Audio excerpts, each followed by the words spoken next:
지난주에 이렇게 목양실에 앉아가지고 좀 오래간만에 좀 공부 좀 했습니다. 그동안 너무 공부 안 한다 생각이 들어가지고 좋은 강의가 줌으로 있다는 말을 듣고 얼른 신청해가지고 좀 목요일 날 강의를 좀 들었어요. 코로나 이후에 좀 좋아진 건 뭐냐면 좋은 강의를 얼마든지 들을 수 있다는 장점이에요. 꼭 학교에 가지 않아도 영상으로 제공되니까 얼마든지 좋은 강의를 들을 수 있다는 장점이 참 있는 것 같아요. 백석대학교의 신약학으로 강의하시는 교수하시는 최영삼 교수님이 공동서신에 대한 강의가 있어가지고 듣게 됐는데요. 제가 강의를 듣는 중에 좀 하나씩 제가 도전을 좀 받은 게 있습니다. 뭐냐면 사도신경을 예를 들면서 말입니다.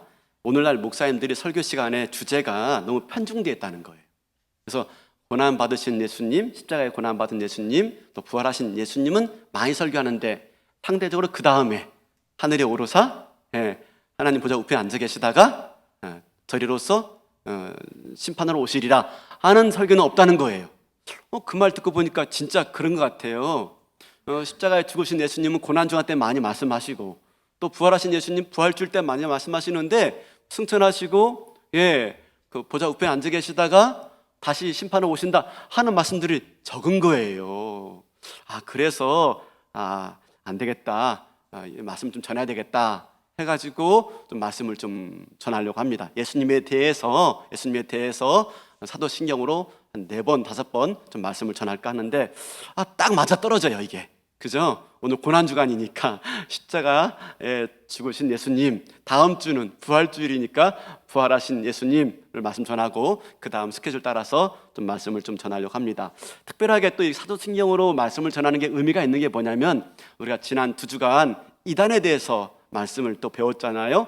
이단들은 사도신경 한다고 그랬어요? 안 한다고 그랬어요? 안 한다고 그랬어요. 그래서 더욱이 우리가 사도신경을 살펴보는 게 의미가 있어요. 근데 처음부터 전능하사 천지를 만드신 부터 하면 좋은데 그런 또 스케줄이 안 맞으니까 우리 예수님에 대한 고백만 좀 다뤄보도록 하려고 합니다. 예수님에 대한 고백은 4가지만 있는 게 아니에요. 또 하나 있죠. 그 앞에 또 하나가 아니라 좀 몇 가지 있습니다. 뭐가 있습니까? 성령으로 잉태하사 동정녀 마리아에게 나시고가 있죠. 하도 말이 없어가지고 여러분 이것은요 우리가 성탄절 날 전하면 될 것 같아요. 그죠? 성령으로 잉태해서 동정녀 마리아에게 나시고는 성탄절에 전하고 본디오 빌라도에게 고난을 받으사 이 부분이 좀 문제 같아요. 본디오 빌라도의 고난을 받으사 십자가에 못 박혀 죽으시고를 하나로 보느냐 아니면 따로따로로 보느냐 하는 문제가 있을 것 같아요. 따로 볼 수도 있고 하나로 볼 수도 있고. 그래서 오늘은 그냥 조금 하나로 보는데 또 전혀 안 다루면 서운하니까 조금만 다루도록 하겠습니다. 본디오 빌라도의 고난을 받으시고 예수님이 다시 오실 때까지 우리는 주일 아침마다 이 고백을 할 거예요. 참 빌라도가 괴로울 것 같습니다. 그죠? 좀 억울한 면이 없잖아 있을 것 같아요. 왜냐하면 사실 빌라도는 예수님이 죄가 있다는 거 알았어요, 몰랐어요? 죄가 없다는 걸 알았어요. 알아서 3번이나 무죄 방면하려고 했지만 대제사장들과 바리새인들과 군중들 때문에 어쩔 수 없이 그들의 압력에 굴복하여서 예수를 십자가형에 내어놓게 되어지죠. 그러면 여러분 사도신경 바꿔야 되는 거 아니에요? 본디오 빌라도에게 고난을 받으사가 아니라 유대인들에게 고난을 받으사라고 바꿔야 되는 거 아니에요? 실제적으로 왜 말씀들이 없으세요? 유대인들에게 고난받은 거 아니에요. 빌라도는 내어주려고 했잖아요. 어떻게 이해돼요 이것을? 자, 우리 라틴어로 되어 있는 사도신경이나 혹시 영어 성경 있습니까? 일부 때 보니까 영어 성경 가져오신 분 계시더라고요. 영어 성경에 의하면 이렇게 쓰여 있어요. suffered under 제가 이게 좀 잘 못 읽어가지고 본디오 빌라도 고향 떠나온 지 오래돼가지고요 제가 좀 잘 못 읽습니다. 언더 본디오 빌라도 아래에서 고난 받으사 본디오 빌라도 그 아래에서 본디오 빌라도에게 아니에요. 본디오 빌라 아래에 이거 뭘 말할까? 그죠? 총독이죠. 그런데 뭘 말하냐면 본디오 빌라도 개인을 말하고 있는 게 아닙니다. 그죠? 본디오 빌라도와 같은 세력에 의해서, 세력 아래에서 예수님이 고난 당하시고 십자가에서 죽으셨을 말하고 있는 겁니다. 그러니까 본디오 빌라도가 예수님을 억압하는 그런 세력의 대표자로 보여지고 있는 거죠. 그러면 또 누가 있습니까? 예수님을 죽이려고 했던 바리새인들, 서기관들, 그리고 대제사장들, 그리고 이 땅의 모든 악한 권세들 아래 예수님께서 고난 당하신 거예요. 예수님이 고난 당한 건 뭡니까? 이미 이 땅에 성육신하고 오신 것 자체가 고난인 겁니다. 그 전체를 지금 의미하고 있는 것이죠. 거기에 누가 대표되고 있는 것입니까? 빌라도가 대표가 되고 있는 겁니다. 여러분, 대표가 되는 거 중요한데요, 좋은 일에 대표되셔야 됩니다. 좋은 일에. 자, 그러면 또 왜 이렇게 본디오 빌라도를 언급하고 있느냐? 그가 역사적인 인물이에요. 실제로 로마에서 총독으로 파견된 인물입니다. 그러므로 말미암아 우리가 아시는 거 뭡니까? 예수님의 고난이 역사적이고 실제적인 사건이었구나 라고 하는 걸 알 수가 있는 거예요. 그래서 본디오 빌라도라는 말을 우리가 사용하고 있는 것이죠. 예수님의 고난이 실제적이고 역사적인 사건이었다는 것을 반증하고 있는 것이죠. 또 하나 본디오 빌라도를 언급하는 이유는 무엇이냐면, 아까도 말한 것처럼 본디오 빌라도는 예수님이 죄가 없다고 인정한 사람이에요. 그러므로 예수님이 받으신 고난은 뭡니까? 예수님이 죽으신 그 죽음은요, 죄로 말미암은 죽음이었습니까? 아닙니다. 예수님의 고난과 예수님의 죽으심은 죄가 없음에도 불구하고 받으신 고난이며 죽음이었다라고 하는 것을 바로 인정하는 것이 본디오 빌라도에게 고난을 받으사입니다. 여기에 그 모든 것들이 함축되어 있는 것이지요. 자, 오늘은 여기까지만, 그죠? 본디오 빌라도는 여기까지만 하시고, 자, 그러면 우리가 이제 문제가 여기입니다. 본디오 빌라도에게 고난을 받으사 십자가에 못 박혀 죽으시고입니다. 여러분, 왜 사도신경에서는 특별하게 십자가에 못 박혀 죽으시고라고 하면서 십자가를 강조했을까? 그냥 십자가에 그냥 죽으시고 그럼 되잖아요. 그냥 죽으시고 그러면 되는데 왜 굳이 십자가에 못 박혀 죽었다라고 강조할까 하는 것이죠. 이걸 알려면 예수님 당시에 십자가형이 뭘 의미하는지를 알아야 돼요. 주 1세경에 로마 사회 속에서 십자가는 그렇게 좋은 이미지가 아니에요. 오늘날 우리는 십자가 딱 켜있고 어제도 어디 가다 오다 보니까 우리 가족들하고 좀 갔다 오다 보니까 저 큰 길가에 조그맣게 우리 교회가 보이는 거예요. 건물 사이로 십자가 딱 보이는 게 우리 교회 보이네 그러더라고요. 십자가 딱 보이더라고요. 오늘날은 십자가 보면 교회다 생각하지만 옛날에는 그런 의미가 아니었어요. 십자가는요, 아주 혐오스러운 사형 제도였어요. 로마 시대에는요, 사형 제도가 화형 있었습니다. 화형, 불로 태워 죽이는 화형. 맹수형, 맹수형이 뭔지 알죠? 팽수형이 아니라 맹수형, 그렇죠? 맹수에게 잡아먹히는 형이 있었고요. 그 다음에 십자가형이 있었어요. 그 중에 가장 참혹하고 가장 극악한 형이 바로 십자가형이에요. 왜냐하면 이게 빨리 죽지 않고 천천히 죽기 때문에. 일반적으로 십자가에 못 박기 전에 죄수는요, 채찍질을 당하면서 온몸이 찢겨지고 피가 흘러나온답니다. 그 상태로 십자가에 매달리면 서서히 피가 빠지는 거예요. 서서히 피가. 그리고 호흡이 점점점 힘들어지게 되어지고 마침내 질식하거나 쇼크로 죽게 되어지는데 바로 죽는 게 아니에요. 어떤 사람들은요 3일, 건강한 사람은 3, 4일까지 버티다가 죽게 된대요. 아주 고통스러운 거죠. 그냥 한순간에 죽으면 참 좋은데 그렇게 죽어가는 거예요. 고통스러운 거죠. 그리고 또한 고통스러울 뿐만 아니라 수치스러운 형벌이에요. 예수님 그 십자가형을 보면은 허리에 이렇게 수건을 두르고 있죠. 당시 역사가들에 의하면 그렇지 않답니다. 그냥 나체로 십자가형을 받는 거예요. 그러니 그렇게 많은 사람들이 다니는 그 사거리에 또는 그 언덕 위에 십자가 위에 나체로 그 죽음을 당한다는 것은 이 고통과 수치가 이루 말할 수가 없는 거예요. 그래서 십자가형에 달린 사람들은 대부분 장사 지내지 못하고 그냥 거기에서 새와 들짐승에 그냥 찢기고 쪼아 먹히는 그런 일들을 겪는다고 합니다. 그만큼 아주 십자가 그러면 혐오스럽고 십자가 그러면 아주 흉악한 그런 사형 제도였던 거예요. 그래서 로마 사람들은 이 십자가라는 말을 잘 사용하지 않았다고 합니다. 그 말을 사용하기를 꺼렸다고 합니다. 그래서 그 재판장들도 십자가형을 말할 때 저 사람을 십자가형에 처하노라 라고 말 안 했대요. 여러분 그 키케로라는 로마 집정관의 글을 보면 이렇게 말합니다. 십자가형을요, 그를 불길한 나무에 매달아라. 십자가라는 말을 쓰고 싶지 않은 거예요. 그를 불길한 나무에 매달아라 라고 표현하고 있는 거예요.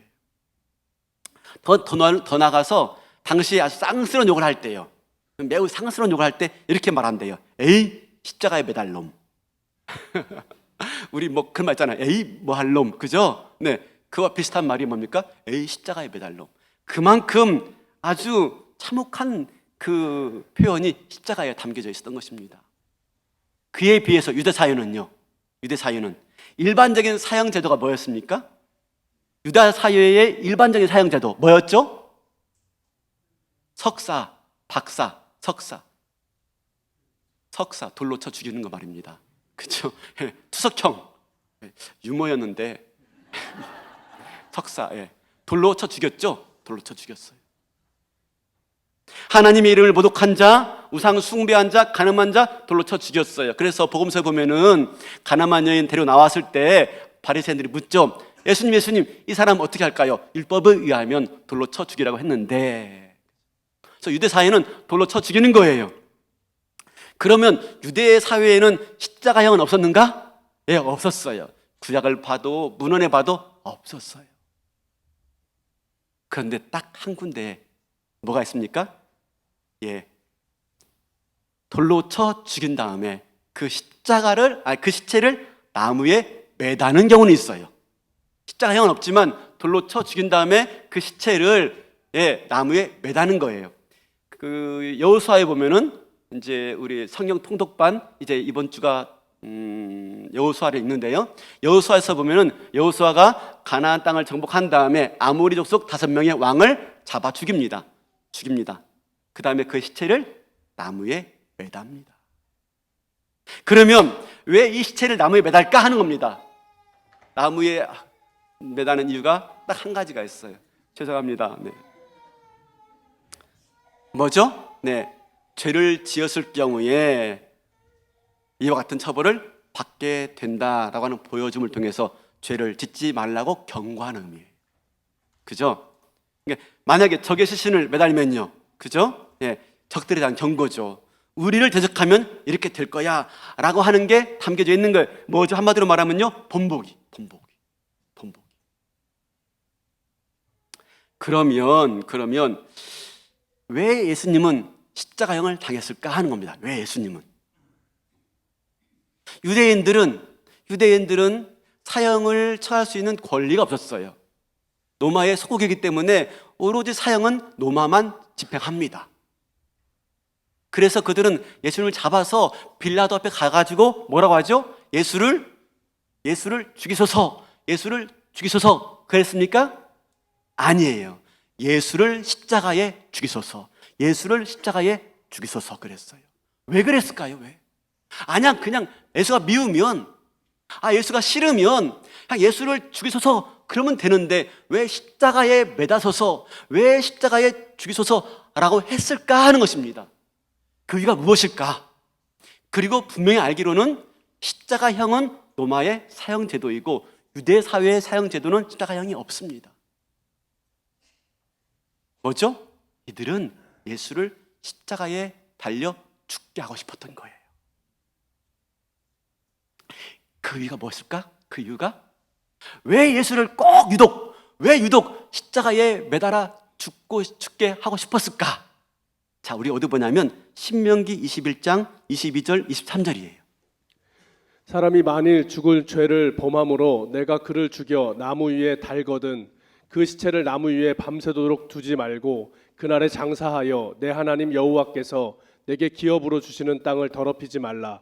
나무에 달린 자는 하나님께 저주를 받았음이니라. 자, 이 문구 때문에 그래요. 마지막 문구. 나무 위에 달린 자는 하나님께 저주를 받았음이라. 이 말씀이 남아있는 거예요. 이 말씀이.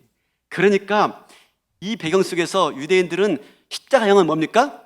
하나님께 저주받은 사람들이 당하는 곳으로 이해할 수가 있는 것입니다. 그래서 예수님을 십자가형으로 죽이고 싶은 거예요. 그렇게 해서 예수가 어떤 자? 하나님께 저주받은 자임을 드러내고 싶었던 겁니다. 예수는 하나님의 자녀가 아니었어. 하나님의 아들이 아니었어. 저기 봐봐, 십자가에 죽었잖아. 신명기에 보면은 나무에 달린 자마다 하나님께 저주받은 자라고 했으니 이는 하나님의 아들이 아니라 하나님께 저주받은 자였어 라고 말함을 통해서 자기들을 정당화시키고, 그리고 예수를 따르는 많은 예수 운동들, 그렇죠? 예수를 따르는 많은 무리들로 하여금 예수님께 멀어지도록 만들고 예수 운동을 말살시키려고 바로 그런 의도를 갖고 예수님을 십자가에 못 박고 있는 겁니다. 여러분 보세요. 지금 바리새인들과 대제사장들이 얼마나 머리를 잘 쓰는지 놀랍죠? 머리 잘 씁니다. 그들은요 성경을 많이 알아요. 많이 아는데요, 그 잘 아는 성경 말씀을 오로지 어떻게 해요? 자기들의 목적에 이롭게 하기 위해서 이용할 뿐이에요. 누구와 똑같죠? 그쵸? 우리 지난주 배웠죠? 예, 이 단어가 똑같아요. 성경을 문자주의로 보고 있는 거예요. 그러면서 얼마든지 자기한테 이런 대로 그 말씀을 이용하고 있는 거예요. 그런데 가만히 보세요, 여러분. 정말로 나무에 달린 자마다 저주받은 자, 이게 이 말씀의 핵심이 아니에요. 이게 이 말씀의 핵심이라면 그 앞에 뭐라고 나온 줄 아십니까? 그 시체를 밤새 매달아 두지 말라 그럽니다. 여러분, 나무에 달린 자가 하나님께 저주받은 자다라고 하는 걸 증거하는 게 목적이 있다면 밤새 매달아 둬야죠. 아니, 1년 365일 매달아 둬야죠. 근데 밤새 매달아 두지 말래요. 포커스가 어디 있어요? 나무에 달린 자가 저주받은 자다라고 하는데 이 말씀에 포커스가 있는 게 아니에요. 이 말씀의 포커스는 어디에 있습니까? 그걸 바라보고 우리가 하나님께 범죄하면 이런 일을 당한다 라고 하면서 본보기를 삼아서 우리로 하여금 하나님을 거역하지 않고, 그죠? 하나님께 범죄하지 않고 하나님 말씀을 잘 지켜 살도록 경고하는데 이 말씀의 의미가 있는 거예요. 그래서 밤새 매달아 두지 말라. 왜요? 밤에는 보는 사람 없잖아요. 그렇죠? 밤에 보는 사람 없는데 왜 매달아 둡니까? 포커스가 어디에 있어요? 예, 나무에 달린 자가 저주받았다라고 하는데 포커스가 있는 게 아니라 그걸 통해서 뭘 깨달아야 돼요? 예, 우리가 하나님께 범죄하면 이런 저주를 받고 이런 벌을 받게 되어지니 우리가 하나님께 범죄하지 말고 하나님 말씀을 잘 지켜서 섬겨야 된다라고 하는 걸 알리는데 나무 위에 매다는 목적이 있는 거예요. 유대인들은요, 바리새인들은요, 대제사장들은요 그게 중요하지 않아. 자기의 목적을 따라서 이 말씀을 이용해서 예수를 십자가에 처형시키고 있는 겁니다. 그러면 이게 이제 예수님의 제자들에게도 똑같은 고민이었어요. 자기들이 하나님의 아들인 줄 알고 따랐던 예수가요 십자가에 죽으시는 거예요. 신명기의 말씀 보니까 나무에 달린 자마다 저주받았다고 하는데 그러면 우리 예수님 저주받은 것인가? 고민스러웠어요. 그래서 예수님이 십자가에 죽고 났을 때 제 아들은 상당히 고민스러웠어요. 그 뭐지? 예수님 하나님의 아들이 아닌가?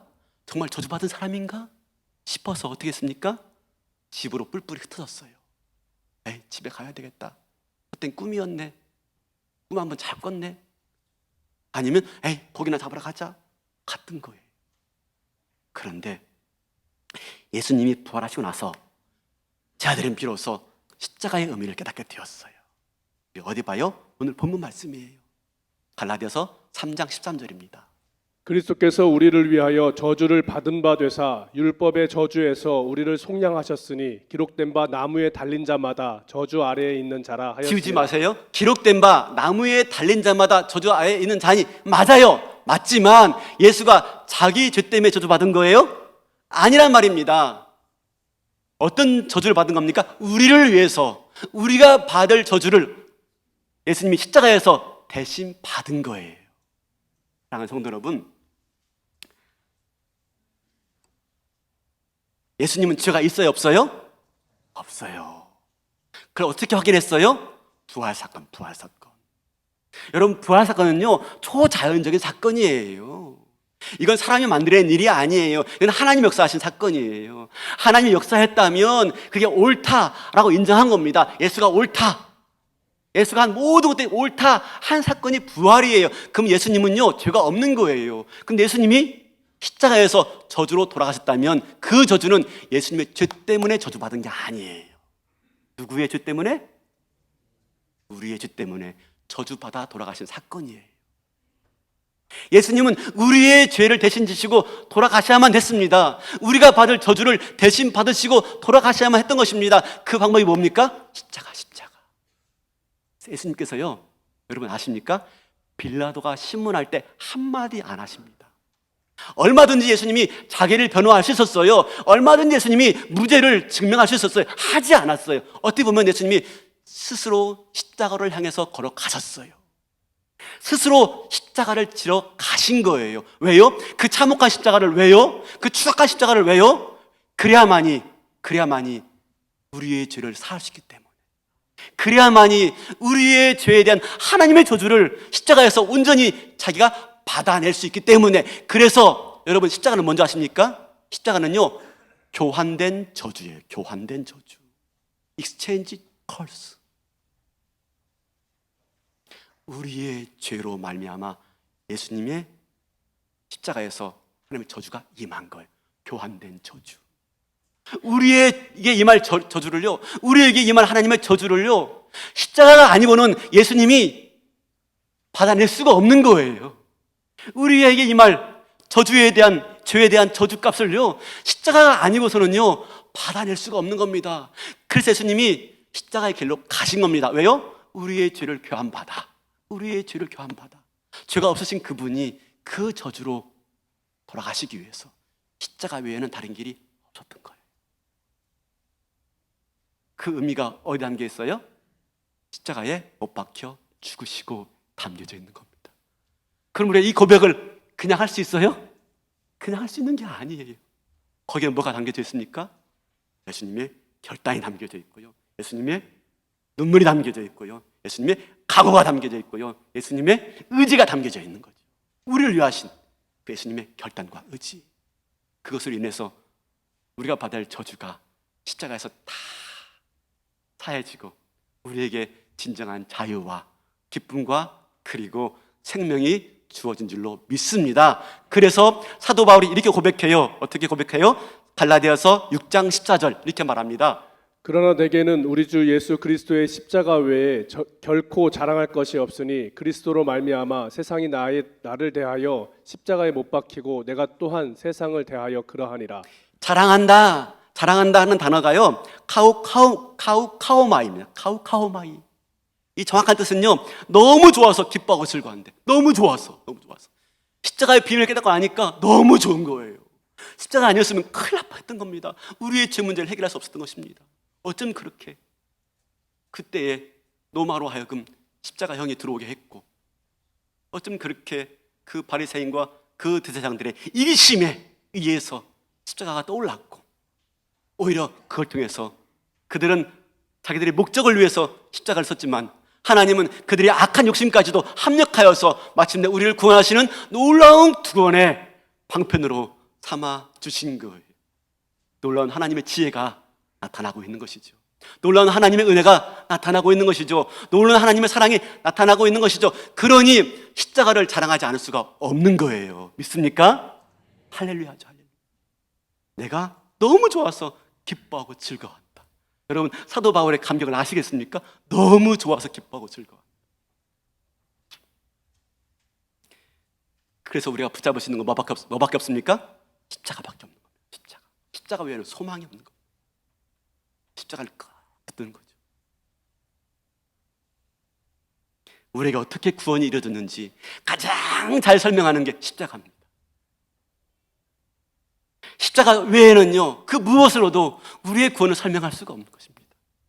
십자가에 죽으시고 이 한마디 속에 얼마나 놀라운 하나님의 지혜와 경륜과 그리스도의 의지와 사랑과 결단이 담겨져 있는지 모르는 거예요. 그러니 우리는 십자가만 사랑하고 십자가를 끝까지 꼭 붙잡는 거죠. 찬송가 150장에 이런 찬양이 있어요. 갈보리 산 위에 십자가 섰으니 주가 고난을 당함보라. 험한 십자가를 내가 사랑함은 주가 보혈을 흘림이라. 죄의 승리 얻기까지 주의 십자가 사랑하리. 빛난 면류관 받기까지 험한 십자가 붙들겠네. 이제 우리 성찬식 하려고 해요.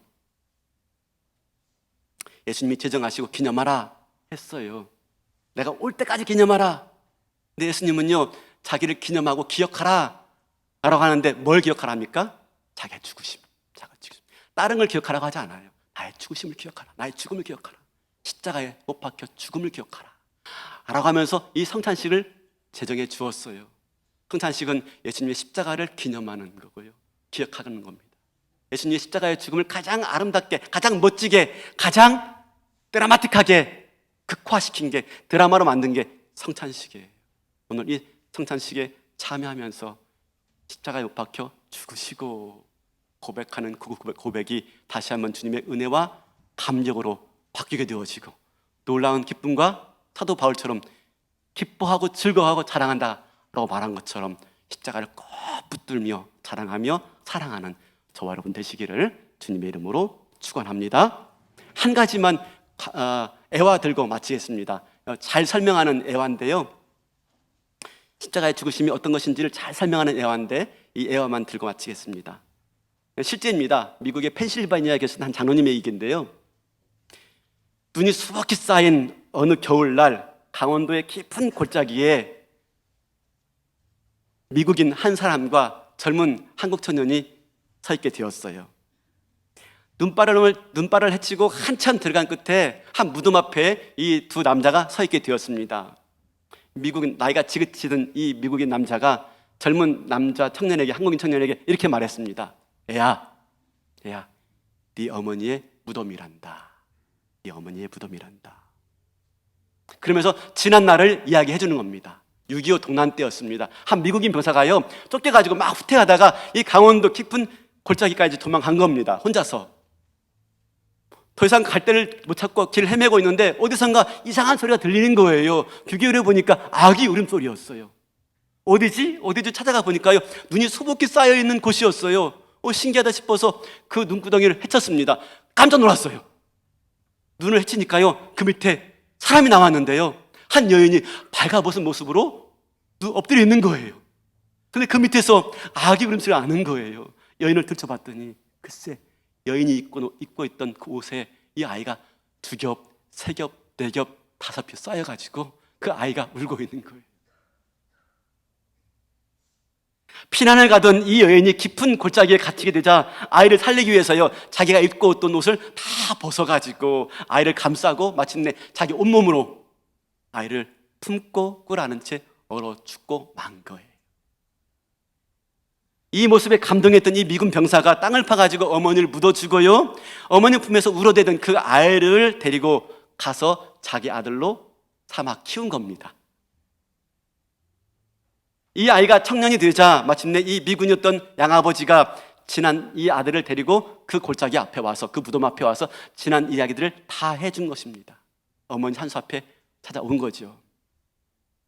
이 아버지의 얘기를 다 들은 청년이요, 눈 쌓인 그 무덤 앞에 그만 엎드려져 가지고 통곡을 하는 겁니다.